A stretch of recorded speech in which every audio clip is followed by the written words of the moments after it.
Hi, this is Maria from Emo Gifts, partnering with Middle Country Public Library, welcoming you to a very special Crafting for a Purpose program, in which we will be making wheelchair caddies. This program will be divided into two videos, Style A and Style B. This video you are watching is for Style A. It is a compact caddy with one pocket panel.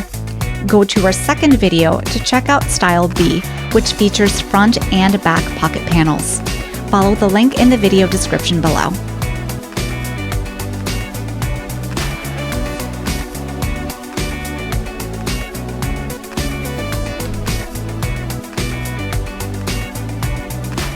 Okay, let's get started.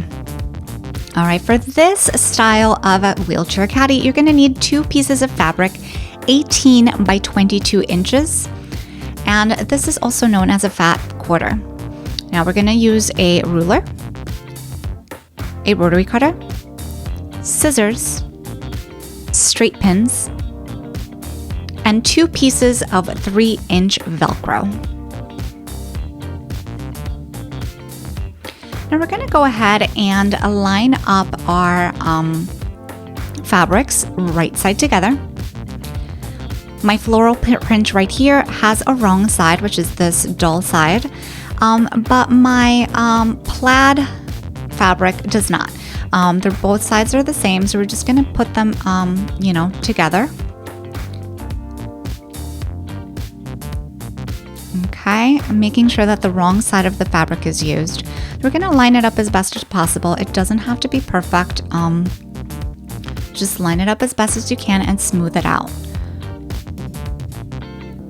Now what we're going to do is going to go ahead and sew the 4 sides, leaving one gap that's going to be about 3 to 4 inches in length. So just make sure you made that gap 3 to 4 inches wide, and that's going to be used to turn our project over later on. So now we're going to go ahead and pin.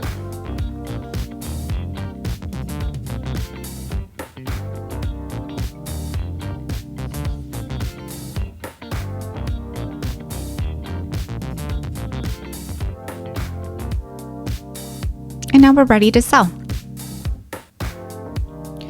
We're going to be using a 1/4 inch seam allowance throughout this project, and we're going to use straight stitching. Once again, we're going to be sewing around the entire perimeter of the project, so throughout all 4 sides, but we're going to leave a 3 to 4 inch gap at the top.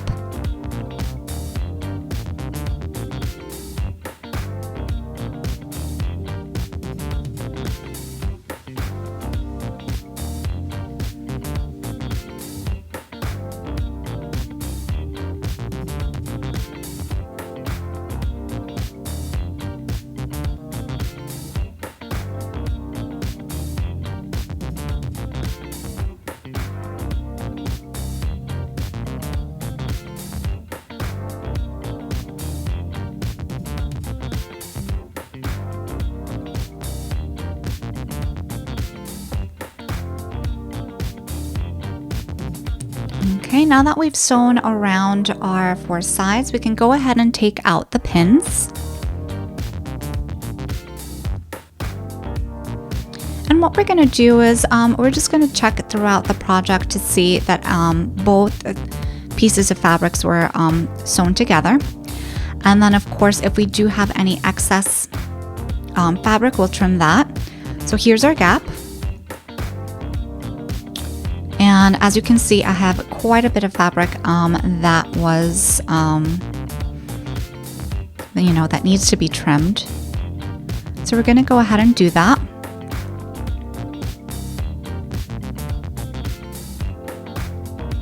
Now, as you're trimming, just keep in mind to stay, at least a 1/4 inch away from the stitching. This is going to allow you to stay close to the stitching and reduce any bulk without cutting too close to the stitching as to, making our project a bit vulnerable to fraying.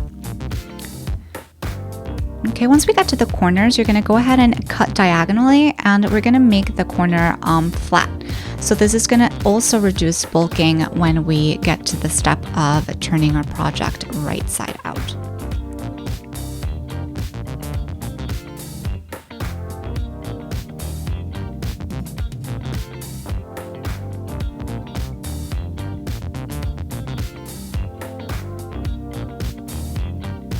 Okay, now we're just going to take that gap, we're going to stick our hand in the gap, and we're going to go ahead and flip the project right side out.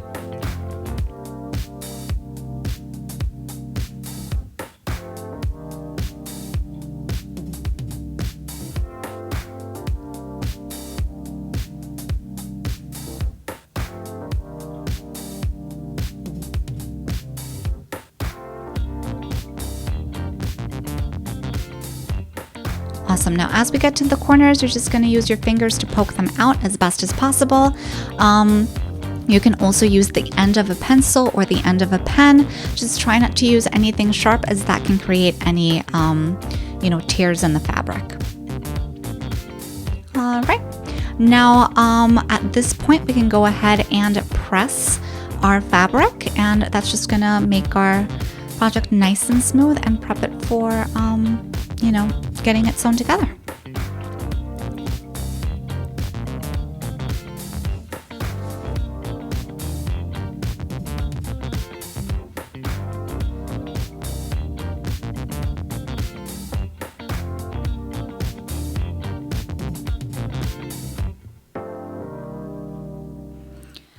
Wonderful. So now we are taking a look at the gap we created, and we're going to make sure that the raw edges are tucked inward when we press over it. Okay, and now that we have all our fabric pressed, our gap is pressed and neatly secured in there, we're going to go ahead and decide, which side we want our, pockets to be featured in. So I particularly really like this floral pattern. So I'm going to go ahead and make mine with the floral out. Now, making sure that our gap is at the top of the project, we're going to go ahead and fold the bottom towards the middle, about 6 inches. And you can line it up as best as possible. At this point, it's kind of just a guide. So it doesn't have to be perfectly aligned, but just make sure that, it is the right measurement, and just pin in place to secure that. Now we're going to be making some markings on this fabric, so you can feel free to use tailor's chalk or fabric pen or pencil to make those markings. So as you can see here, now we have our pocket panel. And this pocket panel can be divided in many different ways. You can do it by the middle, you can do, 3 or 4 pockets. It's really up to you and what you think would be the most versatile for you or for the person that you're giving this to. So I'm going to go ahead and divide mine into 3 different pockets. And I'm going to go ahead and do it in a way where one pocket is bigger than the other 2. So I have my chalk here, and I'm just going to, kind of place the lines where I want them to be.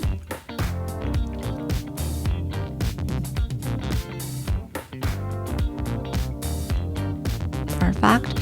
And that's going to serve as a guide later on. So now I have 1 larger pocket and then 2 more even-sized pockets, and that's going to give a little bit more versatility to this project. Okay, now we're going to go ahead and jump to our Velcro. You're going to need 2 pieces of 3-inch Velcro.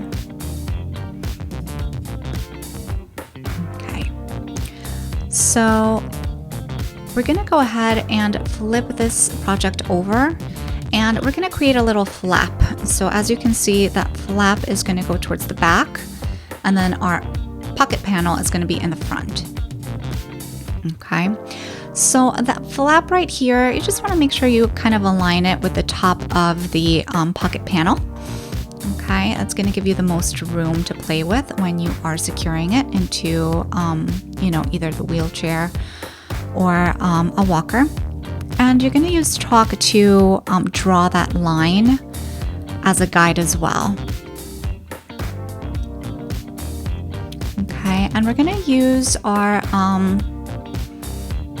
3-inch pieces of Velcro. We're going to separate them, and now we have 4 pieces. Now to secure them, we're going to put 2 on the top and 2 on the bottom. So essentially it's going to look like this. Okay, and to secure them, I'm going to use lapel stick. So you can use a lapel stick or you can use a glue stick. You can also use straight pins. Okay, I like to use the lapel stick with the Velcro just because it reduces any type of bunching. I don't know, I just think it's easy to use, and it does wash off when you want to wash a project. So there won't be any residue or anything weird. So I'm going to go ahead and use the lapel stick today. And what we're going to do is going to go ahead and measure with our ruler 1 inch from the top and 1 inch from the side.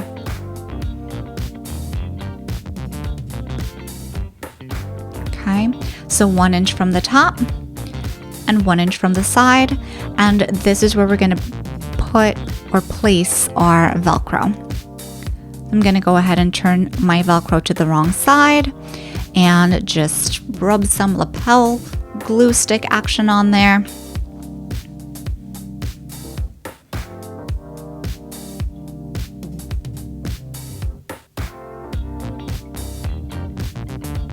I'll double check my measurement and just stick it in place.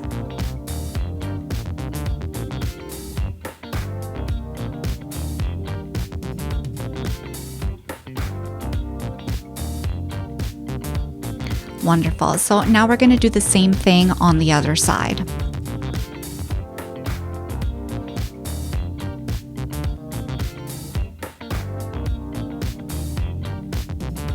And once again, that's going to be 1 inch from the top and 1 inch from the side.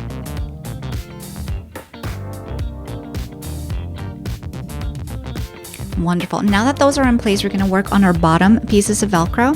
And what we want to do is measure 6 inches from the top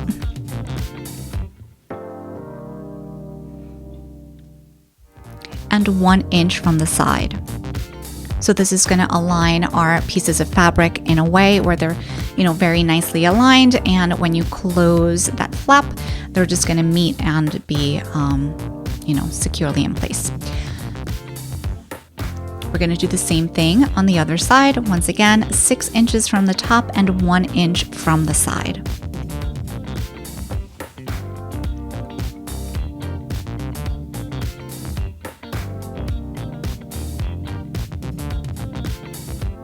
Okay, so now that we have secured our Velcro in place, we can go ahead and sew. Now I like to sew the 4 sides of the Velcro. Some people like to do the crisscross as well. I don't call for it in this project, but if you would like to do that, you can do so at this point.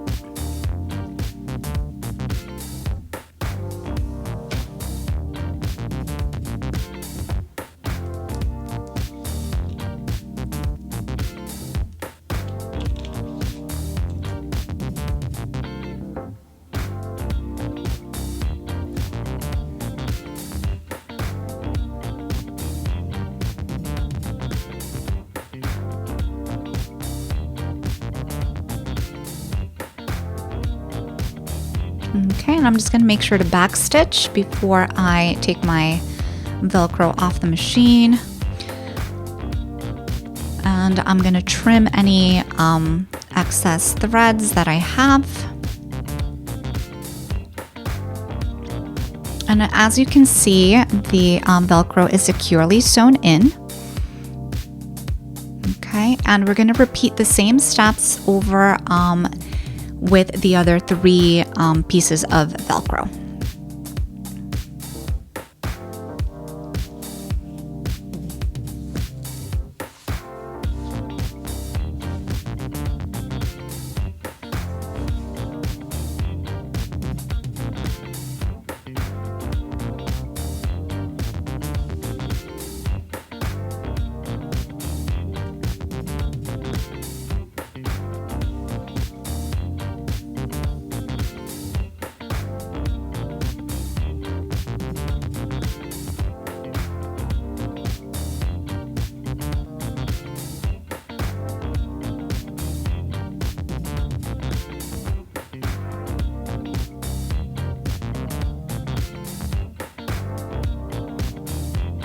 Okay, now that we have our Velcro sewn in place, we are done with our closure.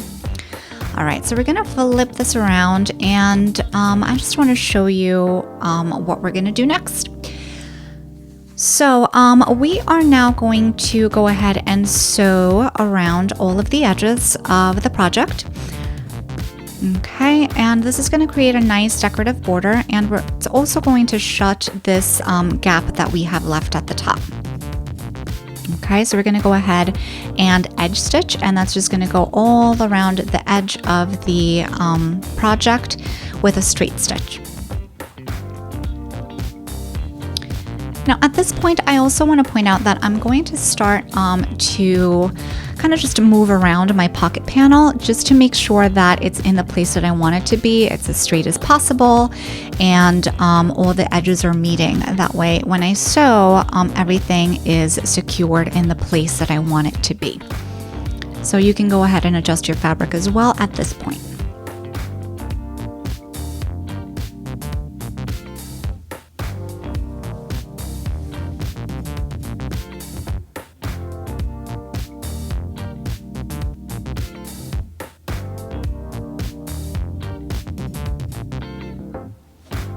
Okay, so now we're going to start sewing, and we're going to start at the top of our pocket panel.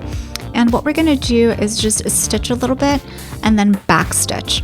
This is going to secure our stitches and just reinforce that, so if there's anything bulky in there or anything a little bit heavy like a wallet, it's not going to pull the stitches out from the project.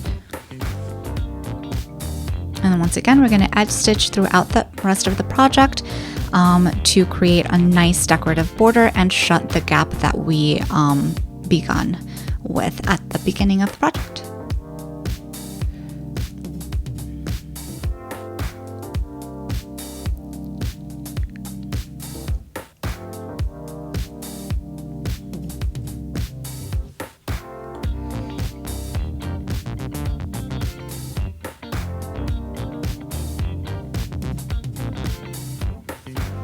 Okay, and now that we're done with that portion, we're just trimming any threads that we have left over, checking that our gap is closed. And now we can move on to the pockets. So, these are my divider lines, and at this point you can, if you changed your mind and you wanted to do another set of different measurements, go ahead. But at this point, you're just gonna follow the lines up from the bottom and sew from the bottom up, and that's going to prevent any bunching in the middle. So once again, from the bottom up.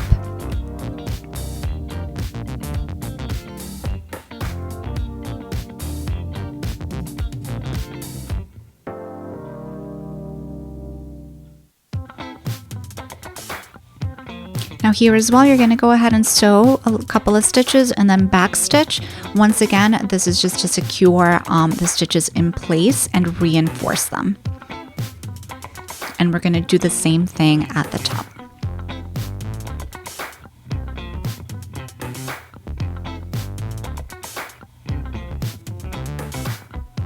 Okay, now that we are at the top of our pocket panel, we're just going to go ahead and back stitch to reinforce it.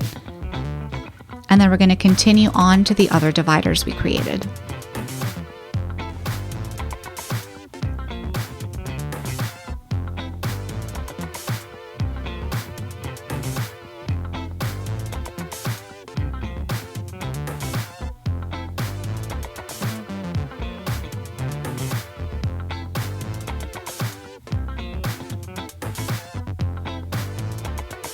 Wonderful. Now your caddy is ready to be used. So at this point, you can just take out your straight pins, and then just take a look at the beautiful caddy you just created. Snip any threads that might need snipping, and you're all set. So once again, this particular caddy is style A, and it looks like so. Just one front panel of pockets. Okay, and this is our final product. So now at this time, what I would love to do is talk to you about the different styles of caddies that we can do. So as you can see, this black and pink floral caddy is the one we just finished, and it is style A. So it has the front pocket panel and it has the closure in the back. Okay, so since it does have just one pocket panel, you are limited in the amount of pockets that you can install in there. But this right here is actually style B, and it does have a front and a back pocket panel. So it does allow for you to go ahead and install more pocket dividers and therefore have more pockets. Now with this large one, this we actually made with the style B directions. So it's the same steps and the same project, only we used a lot more fabric. We used about 1.5 yards of fabric to make it longer than the other ones. This allows you to have deeper pockets for anything kind of like knitting needles or anything that was more kind of longer, like a remote control or something like that, that might not fit completely into the other caddies. So again, this project is super versatile and you can customize it however you'd like. All right. So that's it for today. Thank you so much for joining me in part 1 of Crafting for a Purpose Wheelchair Caddy Style A. Click on the link in the video description to follow part 2, Caddy Style B. And of course, don't forget to follow Middle Country Public Library on social media for more projects like this one. Thank you guys and have a great day.